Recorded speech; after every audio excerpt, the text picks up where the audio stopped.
47 is our time on this Tuesday morning. Hey, if you're going to be on the normal fields and not mud fields later today, for kids that are going to be playing, starting to get in football practice here pretty soon, it is going to be a hot day.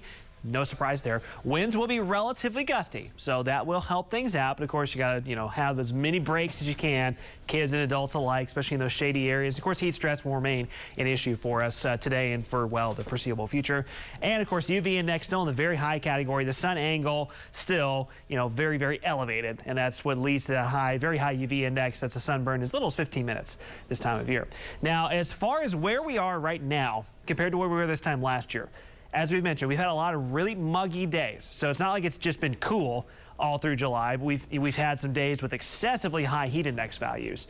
Temperature-wise, though, up to this point, we've had just 2 100-degree days so far through today here in Tulsa. By this point in time last year, we had already had 18 100-degree days with how brutally hot July was in 2022. So, of course, we're not following that pattern again, thank goodness, but we are going to start to add those 100-degree values, 100-degree numbers. We'll be adding to that here over the next several days, the way it's setting up as the heat dome, the heat ridge, upper level ridge takes over. So radar this morning quiet. Again, storms are staying in the central plains. As the heat dome expands, it pushes the stronger jet stream up to the north, and that's typical for this time of year. That will lead to some severe weather threats up into portions of the central and even northern plains today, around portions of South Dakota and western Iowa, western Minnesota, and then into the Great Lakes tomorrow.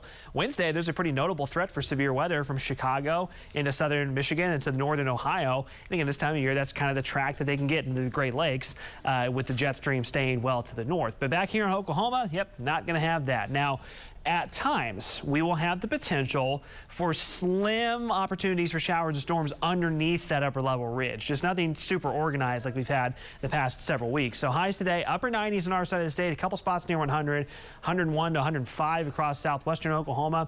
Tomorrow, again, warm and humid start. I'm going to roll you through this the next few days. It's going to kind of tell you, yeah, dog days of summer in a nutshell. We'll push near 100 on Wednesday. Now, notice on future views, I roll to Thursday and Friday and let the temperatures roll here. You'll notice it's trying to spit out a shower or two. Again, that's that opportunity, slight opportunity, that a brief shower could kind of come drifting its way under the upper level ridge and cool a few folks off. But the chances are 10% or less, really, for any one location. So it's nothing, that's really going to be substantial.